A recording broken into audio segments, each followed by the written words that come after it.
Hi, good morning, good afternoon, wherever you're at. My name is Hillary Luck, and I am the director of OCS Connect, which is a division under our community salutes. And our purpose is to support parents, guardians, loved ones, and supporting their new service members on their journey to, in, and beyond the military. OCS Connect, our community salute, is a nonprofit organization. And again, they're dedicated to help recognize and honor and support high school seniors and others planning to enlist in the U.S. Armed Forces or after graduation. Today, we have the privilege and the honor of diving into a crucial conversation with Frank Simila, a parent with a unique perspective on guiding young enlistees straight from high school into the military. Now, I have to tell you before we get started, Frank is my neighbor and my friend. I've known him for over 15 years, and he's just a man of honor. Now, some of the stuff that we're going to discuss today, I'm going to hear for the very first time. I had no idea that Frank grew up in such a large family. He comes from a family of four brothers and two sisters. He grew up in a time where there was no cell phones and there was no internet. And so the way that they used their free time was playing outside with his brothers. Um, and he's his birthday, believe it or not, he was born, like I said, in 1959. And when he joined the army and went to basic training, because of his age, he had to get his parents permission to sign him over into the military, which they did. And so Frank went into the military. He served for 7 years, and he ended the military with a position of staff sergeant, which is a E6, at the age of 24.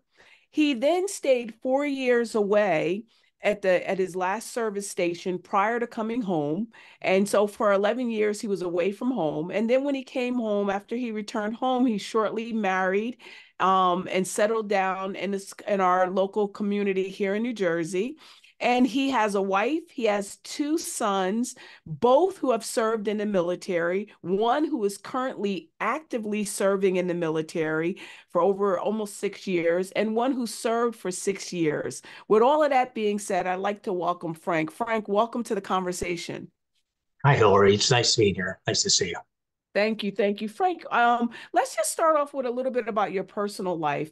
Can you share your personal experience with accountability for yourself in a military service and how it shaped your perspective as a parent? So, accountability, you mean, explain what exactly are you asking for? So when I say accountability, so your personal experience, so a lot of our parents are concerned about the role that they play with their young people and their enlistees and being accountable. But I think you have some personal experience with accountability. Let's go to your family. How did your family feel about you going straight into the military from high school? And what role did they play in your life in that decision? Yeah, well, when I went in, it was interesting because I already had one brother in. So, out of my four brothers, three of us served in the military. We Mm. were all in the army. One of them was already in. He went in about maybe a year before I went in, and so when I went in, it wasn't such a big deal. Like my parents were used to the idea of their children being away and being in the Gotcha. so for me, it wasn't like a big deal. It's like, okay, see you, and I went away and that was it. And then my third brother, who went in much later than us, uh, it was interesting. He actually told me that I threw away 3 years of my life because my first enlistment was 3 years, and then I re-enlisted before, and that he ended up going and serving. So Mhm. it was interesting the way that turned out. And But why do you think he was able to have a change of heart? What do you think happened during that time that made him change? I think he saw how it impacted me and my other brother, and how Mm, our lives were really not too bad. They were quite going quite well. And he was still trying to find himself or find out what he wanted to do. He did the whole. He's actually my oldest brother, but after graduating high school, he like I went into the military like 2 weeks after I graduated. Like I didn't even wow. take a summer off. He went backpacking through Europe for Well, months. So it was a little different the way we got there.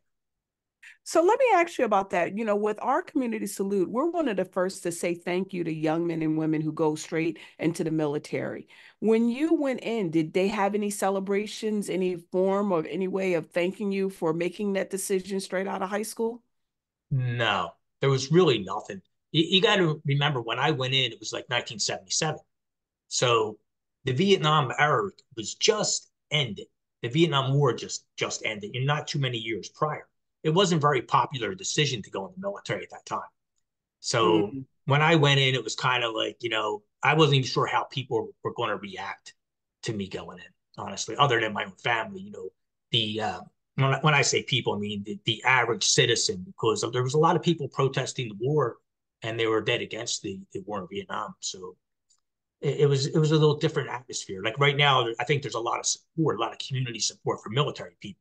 Back then, there wasn't. Now, are you familiar with our community salute? I'm aware of it, but I don't know a lot of details.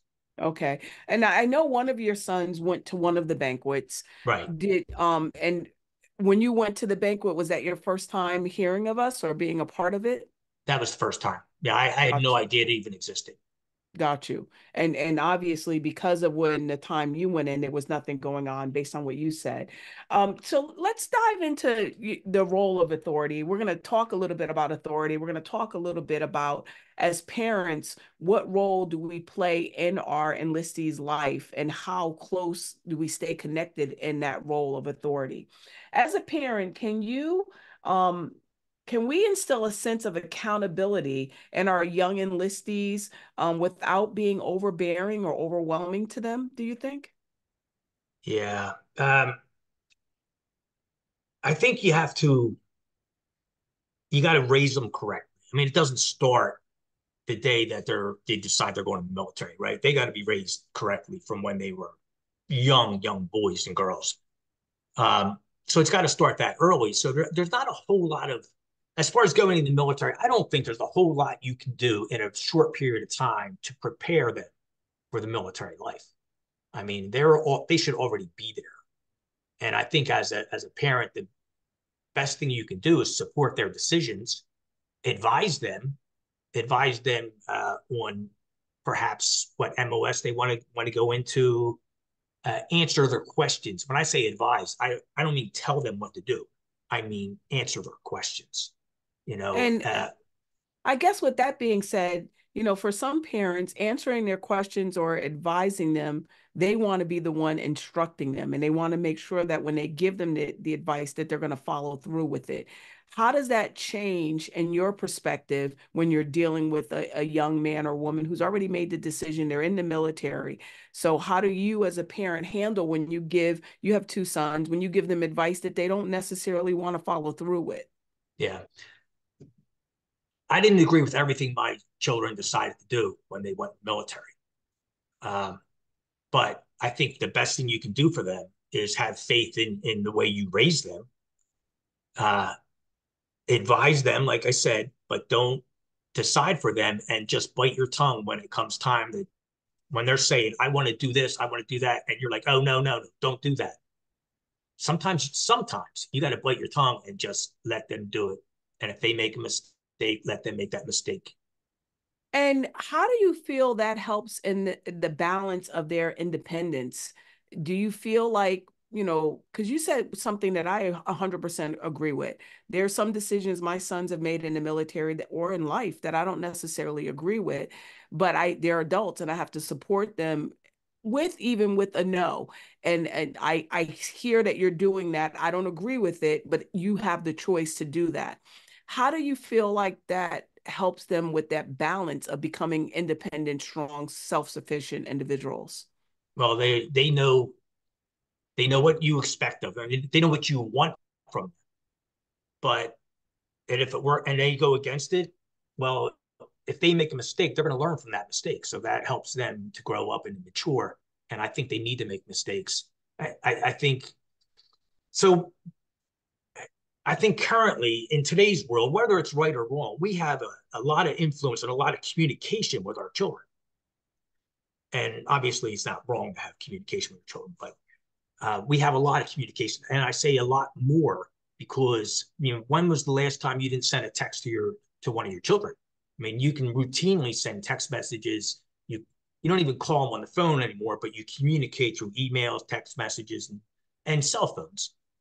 But back when I went through, I would go weeks without any communication whatsoever. And that helped me a lot, I think, to grow up, because you had no Mm-hmm. choice but to grow up.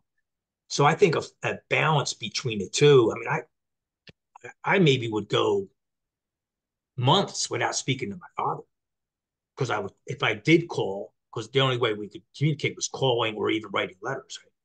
If I did call, I called my mother and I spoke to her. So I would go months without communicating with her. So I think it forces you, it forces them, the young people, to really just make decisions and live with those decisions, and basically to mature, grow up. I mean, there was, talking about communications, there was a period for 5 years where I did not see my brother, one of my brothers, because there was a period of time when the three of us were all three in the military at the same time. So even when I would come home, uh, he was away, and then he would come home on leave, and then I was away. So it just forces you. It forces you to grow up and to mature. Now, you brought up a really good point. I get to speak to my sons often, and I'll send them a text message every now and then if I haven't heard from them, to say, "Have you talked to your mom lately?" or "Have you talked to your dad lately?" And you're right. It's all in humor and fun, because we have the phone and we can do that often.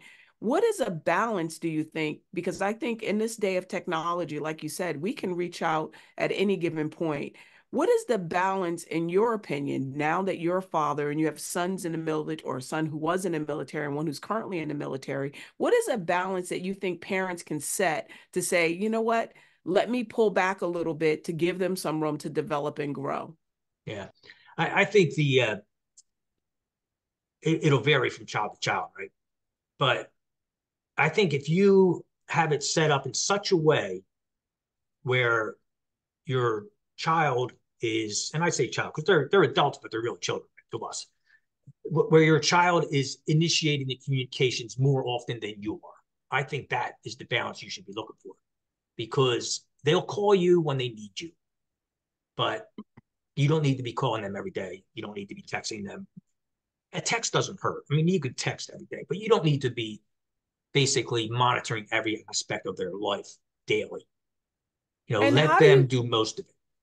And how do you think that may, now, for someone who goes away into the military, I can understand that, but for some of our parents and young or new service members, they're in the reserves. So they've made a commitment to go on weekends and different times. How do you think parents should figure out that balance if that person is living in their home with them? Yeah, I don't know. I mean, I really don't know. Reserves is a completely different animal to me.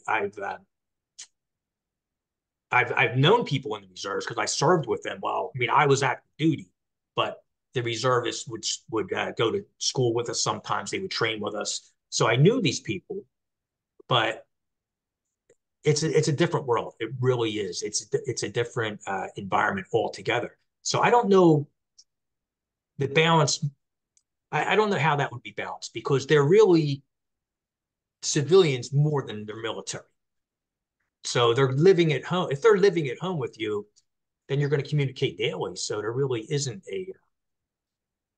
a balance per se, So, Frank, I know that you have a son who went into the military and who's come home, and he's no longer in the military, and he's currently living in your home with you.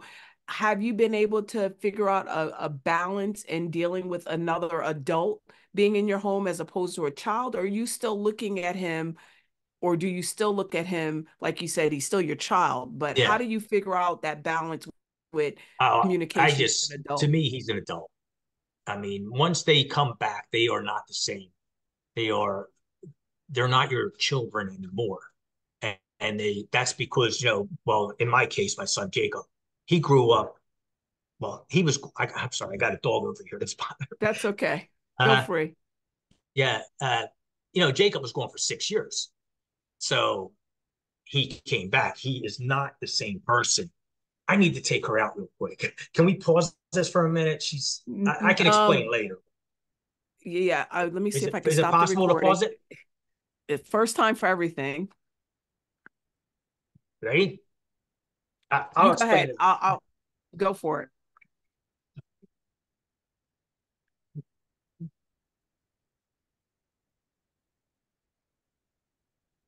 Okay. All right, we're back with Frank. Go ahead, Frank. Yeah, you were asking about Jacob and how I treat him now that he's back from the military. For those watching, Jacob was in the Navy. He was in a submarine and he was in the Navy for 6 years. So he's basically an adult when he gets home, right? He's been on his own for 6 years,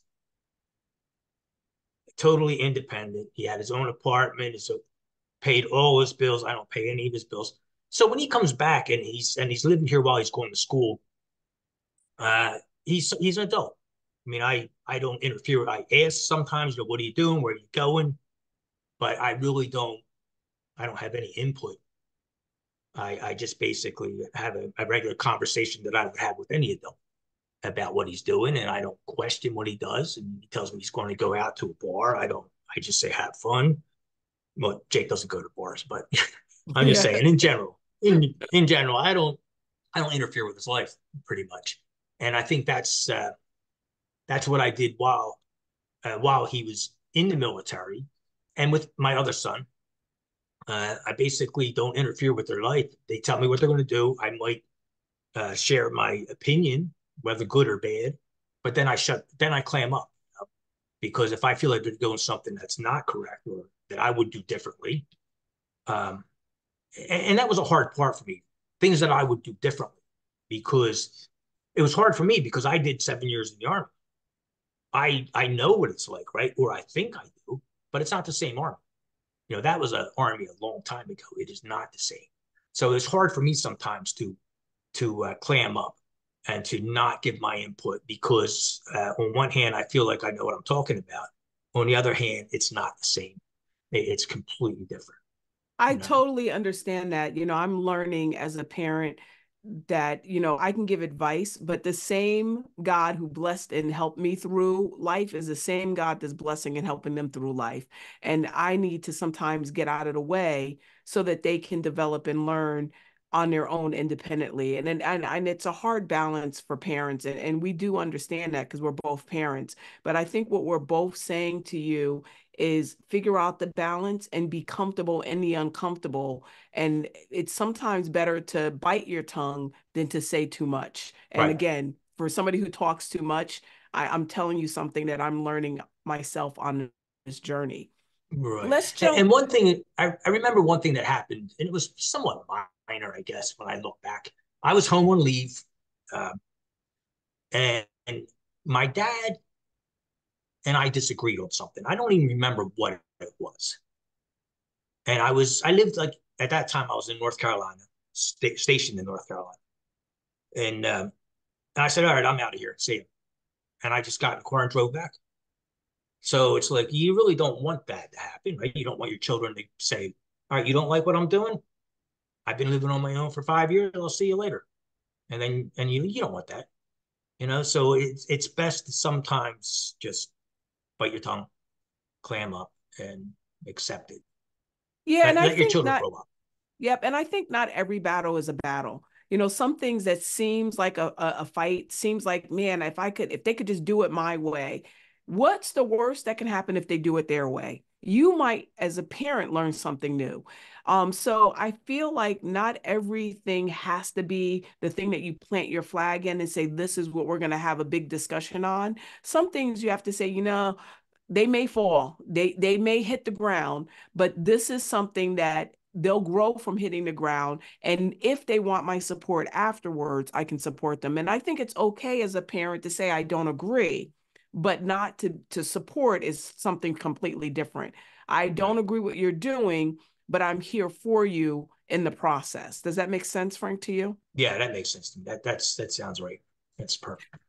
So I get and I was just getting ready to dive into when to jump in and when not to jump in as a parent, because most of our parents they're doing this for the first time and they want to jump in, but when did you know, you know what, I want to tell them this, but instead I'm going to bite my tongue. When did that happen for you in their journey? For me, it happened almost immediately because I went through very similar to what they did. I mean, Mm-hmm. I turned 8, so I went in like 2 weeks after high school, after I graduated. Um, I don't know if I turned 18 in basic training or like right. So I was very young, or right at the end of basic training, I turned 18. Um, so I had a lot of good times, but a lot of hard times, just because I was not only away from home, but I was growing up. I was maturing, you know. So I know what that was like. And my boys did it something. They did very similar. They both went in right after high school. One was 18, one was 19. So I knew it worked for me, and I knew it was best if I just let them learn the hard way. So almost immediately, I mean, I still give my opinions, but then I basically give my opinion one time. I say, well, I think you should do this, but you know, that's just my opinion, and I leave it at that. And And often I what I find myself doing is I'll give my opinion, and if I realize that they don't want to hear it, you know, then I just change the subject almost, you know. Often I'll do that. I'll change the subject. You know, I'll give my now opinion and then change the subject. now me and Kent parent completely differently, and at times, but the same at times. Do you find that when you were able to back off, was your wife able to back off at the same time, or did you have to support each other in doing that? Yeah, we're completely different. Also, she's she never served in the military, so she's never really been away from home. You know, when she was a young girl. Um, so it's different. I'm more of like, well, you'll fall down, you'll wipe off your, you know, your bloody knees, and you'll move on. And she wants to be more of a take care of them and make sure they're okay. I'm like, yeah, they'll be okay. You know? So we're different in that respect. So, but I think also my wife would go to me um, often and get my opinion on what they're doing because she Mm, knows of my background. right, right. So And you were able to support each other in this yeah, process then. and you know how I mentioned that they'll call you when they need your help.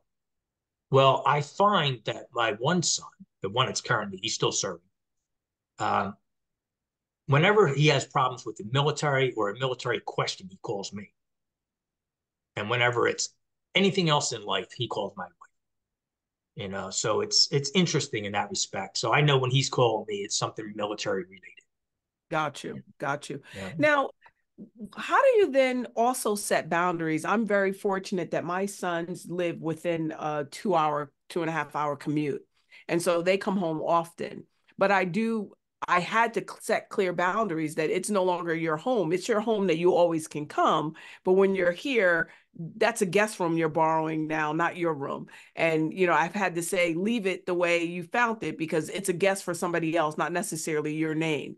And I had to set those boundaries, and they had to do the same for me in setting those boundaries, and that I can't invite myself to everything they're doing just because they're so close. So we figured Yeah. out those boundaries.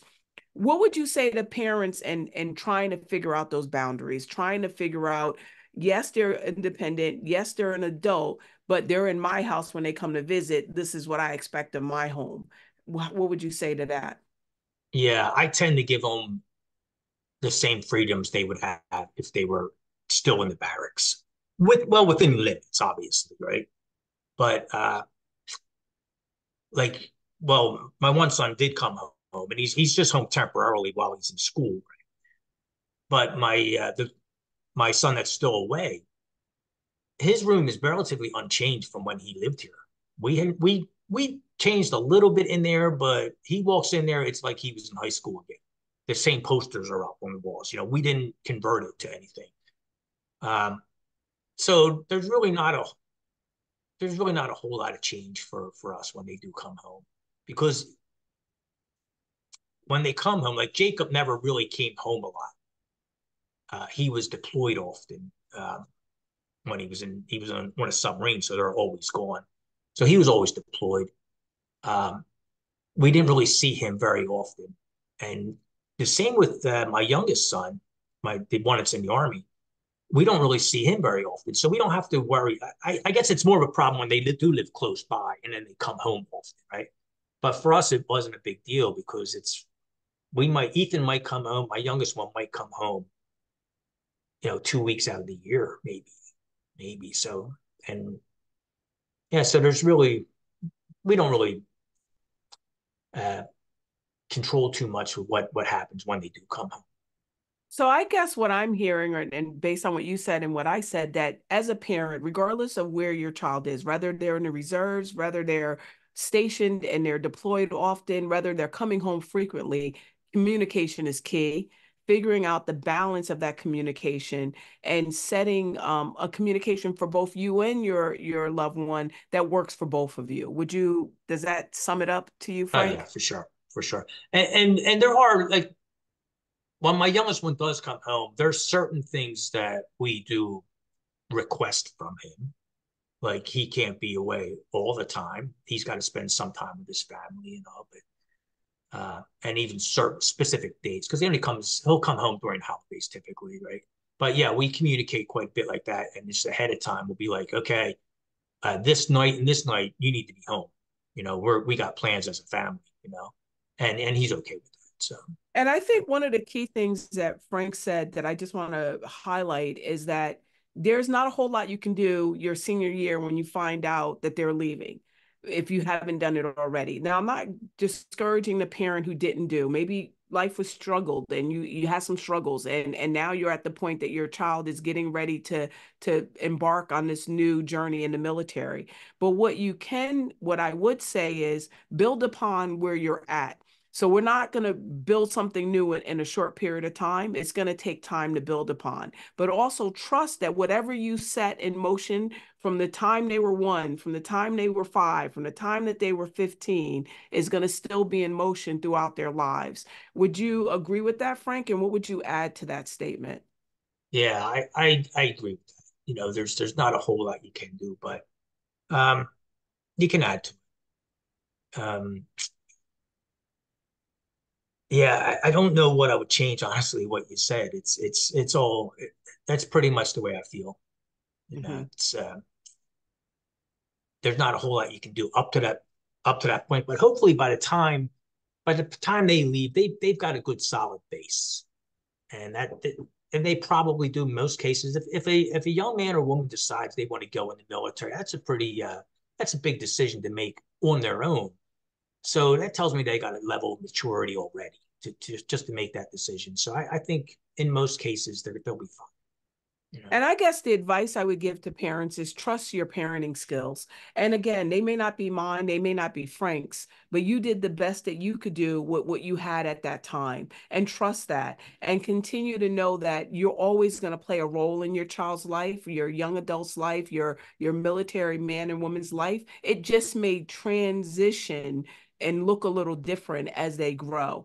Frank, what advice would you say to parents at this point that may be coming in from different levels? They may have had a great foundation. They may have a foundation that was a little rough. What would you say to them now, embarking on this journey into the military? Yeah, just support your children. Support them through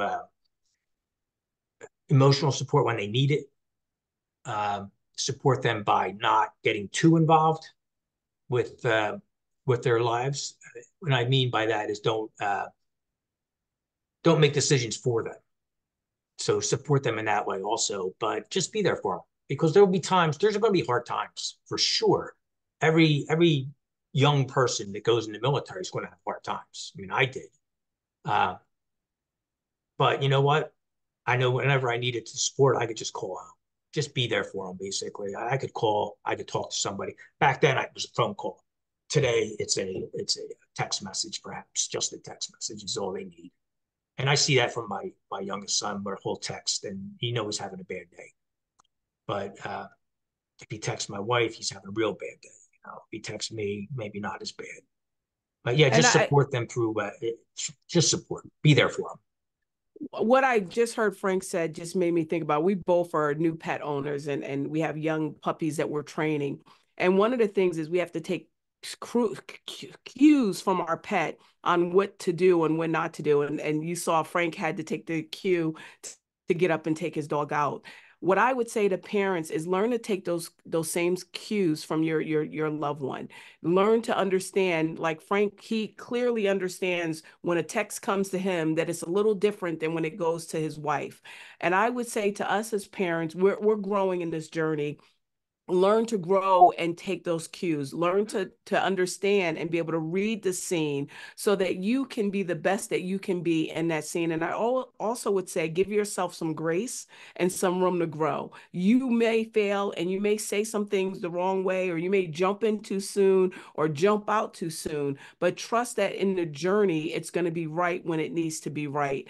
I just want to thank you, Frank, for your time. I want to thank you for your service. Not only did you serve as a young man in the military, your siblings did, now your children are. And I don't take that for granted. I'm able to have this freedom in this conversation because of you. And I just want to thank you for that. Thank you, sir. No, you're welcome. It was It, actually an honor, and I was very proud to serve. I really was. do you have any last minute statements that you want to make before I close us out? Um, I don't. Well, I actually do, I guess. I encourage all young people to serve. I think, honestly, I think everyone should serve if they can. It builds character. It helps mature the people. I mean, where else are you going to get that kind of maturity where you're basically forced to do, one day you're a high school senior, and a few months later you're forced to do adult things with adults, and important things. So yeah, I encourage everyone to serve, and God bless them all, the ones that are really going out there and making the hard decisions to do it, because it is a hard decision to serve like that, because you go away from home. It's not easy. It is not easy being away from home. It really isn't. Well, Frank, I want to thank you. And I want to thank all of the parents who took the time out to listen to OCS Connect Live Talk. Know that we will be having our next virtual event on February 19th from 6:30 to 7:30. At that time, you can ask Frank direct questions. You can dive into some of the things that I might have said, or you can bring to the table some things that we might not have covered today. But know that our desire is to serve and be there to support you on your journey and supporting your loved one. Have a wonderful night, and I can't wait to see you on the 19th. Bye bye.